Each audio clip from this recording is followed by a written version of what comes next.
परमेश्वर आ गया तो पांचों का क्या होगा? कोई मर्तबा रहा क्या उनका? कोई महत्व कुछ है रहा क्या फिर उनका? क्योंकि अब वही आ रहा है, उससे पहले पांच पंच बनकर बैठे हुए थे।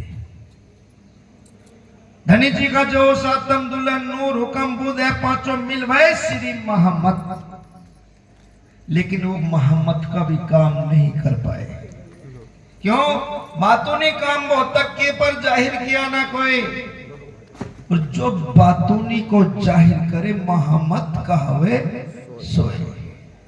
राणा जी ने बातूनी तो बहुत करे हैं, बताए कि ये चीज होना, ये कार्य होना, ब्रह्मांगनाएं आ गई, पार ब्रह्म आएंगे, साकुंडल इमामत करेगी, रतन के पास पार ब्रह्म को आना है, लेकिन किसी चीज को भी जाहिर नहीं कर पाए हैं।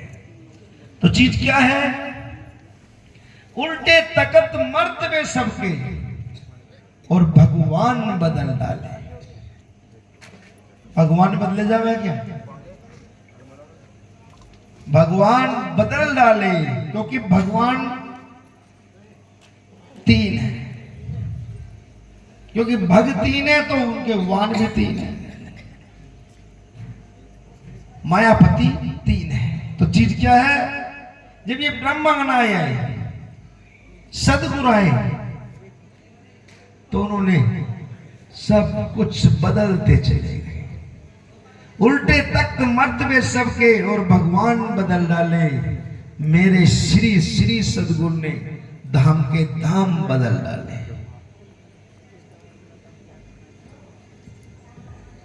बदल गई हाथी। कोई हाथी को जानता है? फरिश्ती खेल में हाथी का मर्तबा किसे मिला? देवचंद जी, जिसको सुंदर साथ कहते हैं, सुंदर बाई को। लेकिन क्या हुआ? काल माया योग माया तीसरी लीला जागन, सुंदर बाई ना कहे आगम के वचन। क्यों? रूहल्ला पड़ा था क्रीलम पूरन। अरे जिसपे पार ब्रह्म की पहचान करानी है, जिस ज्ञान से, इलम से, वो उसके पास था ही नहीं। और जो लो मुतलक इलम ना आखरी, तो लो क्या करे खास उम्मत। जिस पर वो इलम ना हो, जिससे पार ब्रह्म की पहचान होगी, तो क्या करेगा?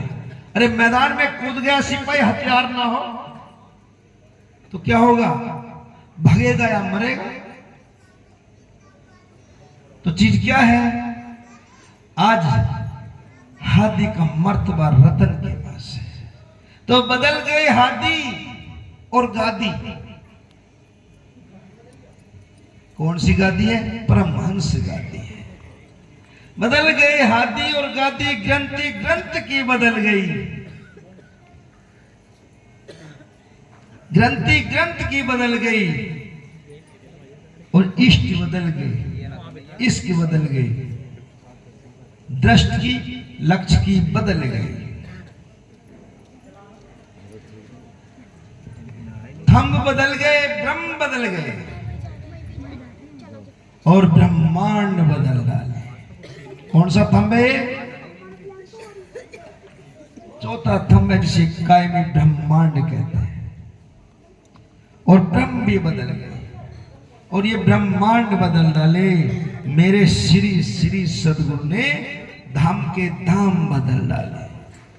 बोलो श्री आत्मनाथ प्यारे की जय। बोलो श्री सदगुरु साकुंडल बाई की जय। बोलो श्री हादी रतन बाई की जय। अब वक्त का हर तेवर पूरा सवाब पर है। अब वक्त का हर तेवर पूरा सवाब पर है, और अपनी भी चाल प्यारो अब इंकलाब पर है। अब अपनी भी चाल प्यारो इंकलाब पर है। अब हमको हमारी नींदें छू नहीं सकेंगी। अब हमको हमारी नींदें छू नहीं सकेगी, और जो चीज हाथ आई प्यारो अब वो खो नहीं सकेगी। जो चीज हाथ आई प्यारो अब वो खो नहीं सकेगी। और ये चीज जहां ना पहुंची वो अब भी ख्वाब पर है। अब अपनी भी चाल प्यारो इंकलाब पर है। तो चीज क्या है? हम मिटने वाले नहीं हैं। छूते ही जो मिट जाओगे,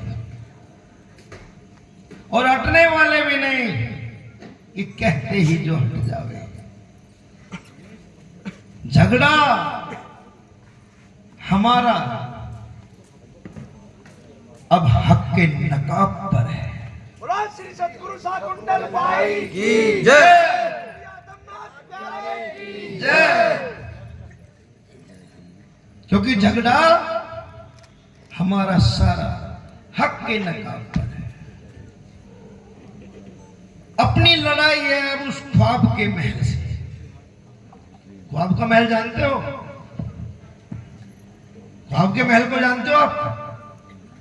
ख्वाब देखा कभी? उसमें कभी महल देखा? और आंख खुल गई तो उस महल का क्या होगा? अपनी लड़ाई है उस ख्वाब के महल से। जानते हो ख्वाब का महल क्या है? ए बानी सब सुपन की। इसमें जितने महल तो महल धाम परम धाम स्वामी मालिक रुए सब ख्वाब के हैं। है बानी सब सुपन की और सुपने में करी सिपन। सब सुपने में तारीफें करी गई है। अब अपनी लड़ाई है प्यारो उस ख्वाब के महल से। और दुनिया के किले ढह गए जिसकी गरज और दहल से। दुनिया के किले ढह गए जिसकी गरज और दहल से। नजर अपनी अब प्यारो उस किताब पर है। अब अपनी भी चाल प्यारो इंकलाब पर है।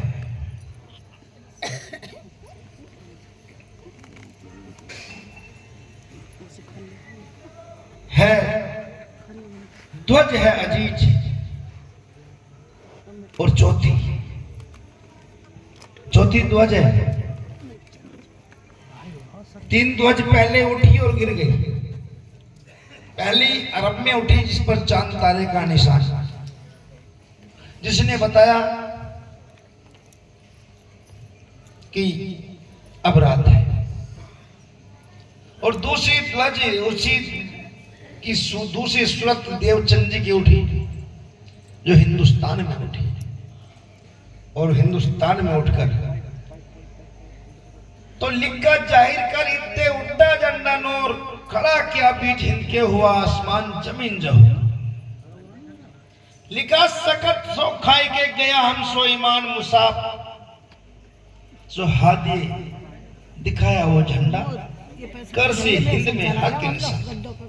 तो देवचंद जी ने झंडा उठा लिया और अपना झंडा हिंदुस्तान में लेकर बैठे, जिसके नीचे इंसाफ करने के लिए बैठे। तो बिना विचारे दिल मिजाजी जो सौदे लिखा सो खाए। सो इन वक्त तो हाथ दे उठाया वो झंडा जिन रात के अमल चलाए। किसके अमल चले? रात के ही अमल चले उस झंडे के नीचे। और जब हक झंडा नूर मोहम्मदी खड़ा हुआ बीच हिंद के,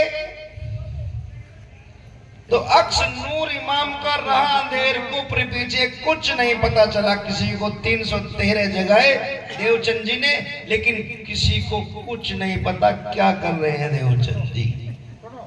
देवचंद जी के धाम जाते ही सब लोटपोट, सबका खेल खत्म। फिर तीसरा झंडा उठा। कब?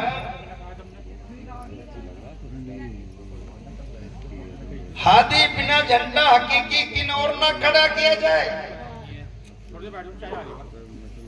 प्राणनाथ जी ने अपने ध्वज को हरिद्वार में खड़ा किया, जिस पर केसरिया रंग और बुद्ध निष्कलंक अवतार लिखा हुआ था। विजयाभिनंदन बुद्ध निष्कलंक अवतार। लेकिन प्राणनाथ जी से अलग किसी ने नहीं उठाया उस झंडे। प्राणनाथ जी का कोई प्यारा उस झंडे के बारे में नहीं जानता है, उसका झंडा लेकर नहीं चला। जब नहीं चला तो प्राणनाथ जी ने अपने गुरु का गिरा हुआ झंडा उठा लिया। प्राणनाथ जी ने अपने गुरु का वही उठाया। अच्छा, तो 3 झंडे, हाथी बिना झंडा हकीकी किन और न उठाया जाए, सो इन बखत सदी आखिरी तीनों झंडे दिए गिराए। तीनों झंडे गिर गए। अब वह झंडा चौथा उठने जा रहा है। अब वह झंडा जो जाहिरी, जिसके नीचे बैठकर जाहिरी होनी है, अब वह झंडा जो जाहिरी, सो भी हाथी बिना कौन उठाए, जिन जैसी नियत तिन तैसी दे पहुंचाए।